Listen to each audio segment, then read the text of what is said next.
For the first time in history, one man is coming forward with tangible evidence that he claims is proof of an alien intelligence visiting Earth. Dr. Roger Leir is a surgeon from Southern California who has been performing operations on patients for over 30 years. So far, 8 surgeries have been performed, and with the 8 surgeries, we have removed 9 objects. The commonality, of course, is that all the individuals are subjects of the alien abduction phenomena.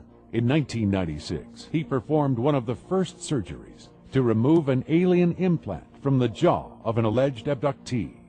The gentleman that we did the surgery on for the procedure to remove an object from the left jaw was in private industry, and he had a history of alien abduction.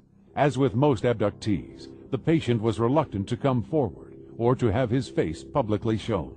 There is a certain stigma involved with abductees. They have innate fear about telling somebody about what happened. They may feel that they may lose their job, or their career may be in jeopardy, even financial loss. So there are some very practical things involved. What you are about to see is the actual video of the first implant being removed. We must warn you, this footage is not for the faint of heart. First, the surgeon administers local anesthesia by injection to deaden the area around the implant. Once the surgeon makes his initial incision into the tissue, surgical clamps are applied to keep the wound open. Then, the surgeon deepens the incision, and an X-ray instrument called a fluoroscan is brought in to locate the implant under the skin. Once the implant is located, a probe is inserted, and the implant is finally removed. Dr. Leir describes some of the extraordinary findings discovered during this amazing surgery. There is no portal of entry. There's no evidence how the object got inside the body.